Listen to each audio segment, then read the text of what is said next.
Mas eu vou ser muito petulante agora. O PVC e Rodrigo, eu nunca vi um torcedor sofrer tanto como o do Vasco no Brasil, cara. Olha, isso me comove. Eu tenho compaixão mesmo. E nem o que poderia ser uma solução me parece que está caminhando para isso, né? Estamos na tela aí, ó, 777 Vasco, valor da compra da SAF, 700 milhões de aporte, 700 milhões a dívida assumida, investimento no momento de 310 milhões. Eu que provoquei vocês lá atrás, falei, essa liminar vai cair, caiu coisa nenhuma, quase cai o Massa e a liminar continua de pé. Conta para nós, Rodrigo PVC, o que é que tem aí de novo nessa situação Vasco 777, se é que tem alguma coisa nova. Então, o que eu fui levantar essa semana, Marcelo, que eu achei interessante também trazer, o PVC pode até acrescentar e mudar o rumo da conversa, é um pouco os argumentos de cada um dos lados nessa briga. O argumento da 777, eu fui procurar com fontes lá, basicamente que ela está com o investimento dela em dia, que as notícias sobre a quebra dela são infundadas, que são especulações, e que ela tem um aporte previsto de 270 milhões em setembro, que ela não teria que dar garantia nenhuma, porque até agora ela não descumpriu nenhuma das medidas. Que a decisão atual cria uma insegurança jurídica, que pode causar uma insolvência no Vasco, porque não vai ter dinheiro para pagar salários e tal, e fala, inclusive, que o Vasco está já antecipando receitas e está também pegando empréstimos, né, para poder pagar contas, agora com a gestão do Pedrinho, né, que é o Pedrinho, presidente da associação, que está como gestor da SAF. No lado do Vasco, o Vasco tem argumentos bons também, é que a 777 já dava sinais de que vai falir, e de fato tem um processo lá fora de 3 bilhões de cobrança, 3 bilhões de reais, 600 milhões de dólares. O Josh Wander, que era o gestor, caiu.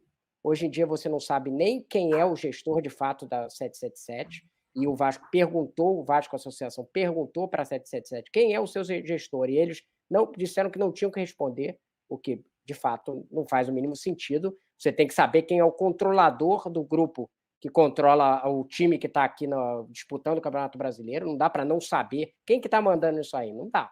Né? Hoje é o Pedrinho, mas se for a 777, não é mais o pessoal da 777. Tem uma intervenção lá dentro. E que quem era o principal financiador da 777? Era uma resseguradora nas Bermudas, chamada 777 também. Essa resseguradora teve os seus ativos congelados, então o entendimento do Vasco Associação é que no final ia ficar sem fundos de qualquer jeito, porque quem pagava a conta estava impedido de movimentar o dinheiro. Ou seja, ia se chegar a uma insolvência de qualquer jeito, você precisava tomar uma atitude anterior. E também, um dos argumentos também, que eu acho um argumento bem plausível, que eles falam em antecipação, né? A 777, o Vasco está antecipando dinheiro. Bom, a 777 vendeu 20% dos direitos futuros de TV do Vasco, ou seja, tem maior antecipação do que antecipar dinheiro por 50 anos.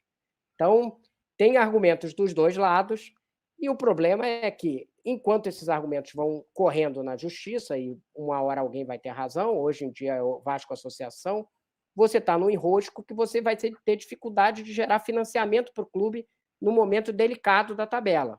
Como que o Vasco vai pagar as contas? Né? Essa que é a questão. Esse é o preço que a 777 queria vender, o PVC publicou, né? Pro Lamar, que é quando ele ainda estava no negócio. Mas eu acho que a grande questão é essa: como que o Vasco vai se financiar e se pagar enquanto esse enrosco jurídico ainda não for resolvido? E agora, PVC? Agora tem que resolver a questão. Alguém tem que. Porque o Vasco, para ser independente da 777, precisa ter dinheiro. Então, o grande enrosco agora é esse. E algumas decisões esportivas batem no econômico. Por exemplo, quando o Pedrinho dá satisfação para a torcida, colocando o Felipe como diretor executivo junto com o Lúcio da 777, ele pode ser muito bem sucedido se tiver o dinheiro da 777 e um gestor do Vasco junto para negociar. Isso tem que ser uma decisão negociada.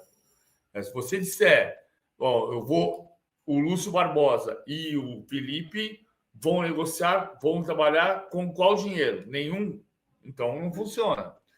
É isso que você falou, o Massini, de o torcedor mais triste do mundo. O Vasco, de fato, tem, para a realidade brasileira, tirando o Cruzeiro do período da crise institucional incrível, o Vasco tem mais tristeza ainda, né? Porque o Vasco tem 4 rebaixamentos, eliminação para o Nova Iguaçu, maior derrota da história do Flamengo, só para falar grosso modo. Mas existem casos assim. Em 86, o Peñarol faliu. Só que era um cenário completamente diferente, pós-ditadura do Uruguai, e o governo do Uruguai botou dinheiro e salvou o Peñarol. E o Racing, nos anos 90, faliu. E também, com ajuda estatal, foi recuperado e voltou a existir. A Fiorentina faliu e teve que mudar de nome. Depois voltou para o nome anterior. Mas virou Florentia 99. Então, também era uma tragédia. A Fiorentina não é tão grande quanto o Vasco, evidente que não. A Fiorentina tem 2 títulos italianos, mas é um clube extremamente tradicional de uma região extremamente importante da Itália. O Napoli faliu e voltou a existir. O Vasco pode precisar falir e voltar a existir com a mesma razão. O São Paulo Futebol Clube, no outro momento, né? Para evitar a falência em 1935, se fundiu com o Clube de Regatas Tietê. E aí voltou a existir com a mesma camisa, o mesmo escudo, o mesmo emblema, o mesmo tudo. O certo é que você precisa administrar o clube. E hoje não se sabe quem é o dono do Vasco. A gente sabe que o dono do Vasco é a comunidade vascaína, a torcida do Vasco. Um clube construído com uma história fabulosa, de uma população que construiu um estádio. Então é lindo tudo isso. Mas o Brasil vai deixar o Vasco falir? Talvez deixe. Porque, como dizia o Eduardo Bandeira, o presidente do Flamengo, não, porque a gente acha que as coisas não mudam, mas o Mapping, a Mesbla, o Bamerindos eram as grandes empresas dos anos 80 no Brasil. E elas existem hoje? Não existem. Então, se o Vasco não cuidar dessa relação com a 777 e com a sucessão, procurar um novo investidor para comprar a parte da 777, o Vasco vai quebrar e pode desaparecer. Pode. Não estou dizendo que vai. Né? Em outros países, situações políticas resolveram quebras e desaparecimentos de clubes importantes, como o Peñarol, como o Racing, como Fiorentina, como o Napoli. O Vasco agora não pode desaparecer. Pois é, é evidente. Agora, digo, você não vai. Agora, eu não vejo hoje ambiente no Brasil político para fazer o que outros governos fizeram lá atrás, os exemplos que o PVC citou. É uma preocupação. E, Rodrigo, como é que vende uma SAF? Porque se eu quiser vender meu carro, aí tem vários negócios de carro, se alguém quiser patrocinar, a gente, sejam bem-vindos, viu? Para vender carro, vender isso, vender aquilo. Como é que vende uma SAF? Como é que faz? O Pedrinho não está satisfeito com a 777, me parece que com razão, a coisa trava. Como é que você vai? Aonde você vai buscar recurso, dinheiro, pessoas, empresas disponíveis a comprar uma SAF, Rodrigo? Pois é, a gente tem um exemplo próximo do Vasco, que é o Cruzeiro. O Cruzeiro conseguiu ser vendido num ambiente de negócios salutar. O Pedrinho Lourenço queria comprar, o Ronaldo queria sair do negócio, ele vendeu por um valor que ainda não está dito, levou algum lucro, fez uma gestão de reforma, o Pedrinho assumiu e vai começar a investir, e o negócio se deu com uma transição super rápida e saudável, né? Agora, o problema do Vasco é o seguinte, o Vasco e a 777, os dois querem vender. Os dois querem que um terceiro faça a gestão. E nisso, eu acho que é o único ponto que eles concordam, que um terceiro que compre e faça a gestão. Só que o Vasco recebeu interessados, né? Entende que não teve uma Sim. modificação de interessados, digamos assim, que teve gente Custa isso, interessada. Rodrigo? É O isso quê? que custa?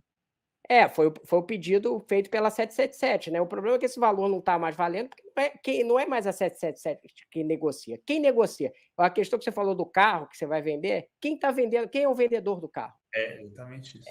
Quando você não sabe nem quem é o vendedor do carro, como é que o cara Caramba. vai comprar? Essa que é a questão. Tá?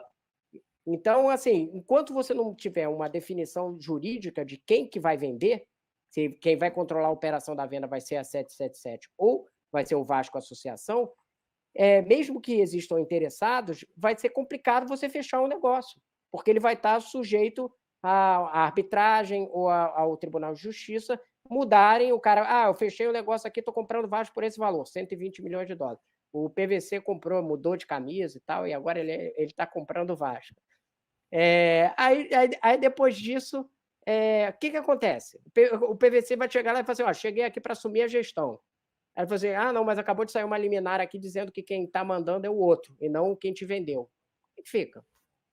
Então, o problema do Vasco, hoje, é ele saber como que ele vai viver enquanto o enrosco ainda não for.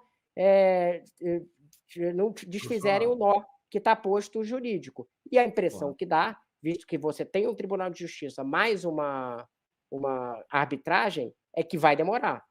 E aí, se o Vasco for rebaixado, o valor dele passa a ser menor. Claro. E eu aqui querendo dar um alento para o torcedor do Vasco, mas não conseguimos. Mas vamos ver, quem sabe, né, aparece alguém aí para ajudar o Vasco nessa questão, nesse imbróglio com a SAF, com a 777, porque olha, me dói, viu? Dói, dói, dói. Eu tenho essas coisas muito humanas. Eu vejo o torcedor do Vasco e falo, mas não é possível, os caras não conseguem ter um alento, né?